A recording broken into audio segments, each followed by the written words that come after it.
It's something every human culture deals with, yet it's something we rarely take a close look at: the grave. It's this place of finality, of memory, and of ritual. So today, we're going to dig in, literally, and unearth what a grave is all about, from how it's built to how it echoes through our culture. All right, so let's start with the basics. Get a foundation here.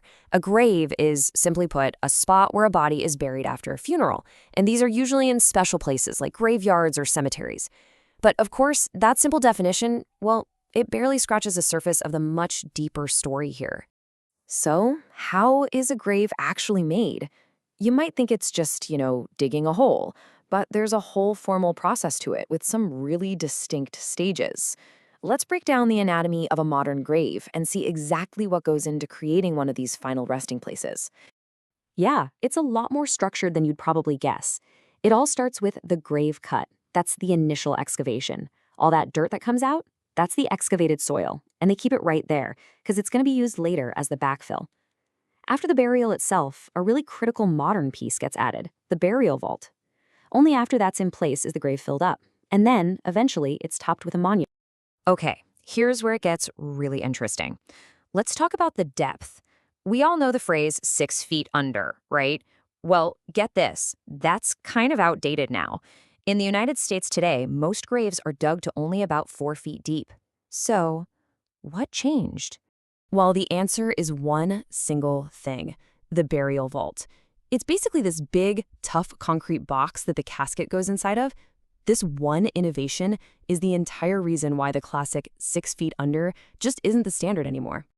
So why is this vault so important? Well, it does a ton of really practical jobs. For one, it protects the casket and its contents from being crushed by the weight of the earth. It also keeps the ground above from sinking over time, which prevents those big dips you sometimes see, and keeps the whole cemetery nice and level. It even makes the ground strong enough for heavy maintenance vehicles to drive over. And here's a big one: if there's a flood, it keeps the casket from, well, floating up to the surface.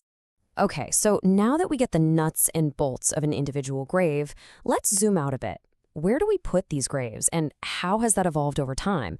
And that leads us right into the shift from the old school graveyard to the modern cemetery we know today. For centuries, starting way back around the 8th century, if you passed away, you were buried in a graveyard. And these were almost always right next to a church. This was the place for most families, especially those who couldn't afford the incredible honor of being buried inside the church itself. The big, sprawling, park-like cemeteries that we're used to seeing now, those came much, much later. So that begs the question, right? If the regular folks were outside in the graveyard, who got the VIP treatment and was buried within the hollowed walls of the church? While no surprise, being buried inside was all about your social status. It was a privilege saved for the absolute elite. We're talking the super rich, members of nobility, people with really important jobs, basically anyone with high social standing. Their crypts inside the church, often decorated with these elaborate family coats of arms, were like one final statement about how important they were in life. The idea of a grave is so fundamental to our experience that it's actually woven into our everyday language. Let's take a look at how this physical place has given us some really powerful and lasting metaphors. I'm sure you've heard this one before. It's such a vivid, almost creepy image, and we use it to talk about a very specific feeling. It's the phrase we use when something happens that is so shocking, so completely against what a deceased person believed in, that we imagine them physically reacting to it from beyond. It's a super powerful way of saying, wow, they would have hated this. So after all this, why do we still do it? I mean, beyond just the practical side of things, what is the deeper human and maybe even spiritual need that the grave actually fulfills? Well, for a lot of spiritual beliefs, what happens to the physical body is directly tied to the fate of the soul. There's this idea that for the soul to properly rest or move on, the body has to naturally decompose and return to the earth. So for many, a grave isn't just a place to remember someone, it's a sacred place where a final, crucial transformation happens. And this leaves us with one last thing to think about. Across so many different cultures and belief systems, even in ones that are certain the soul or spirit is long gone, we continue to create these careful, permanent homes for the body.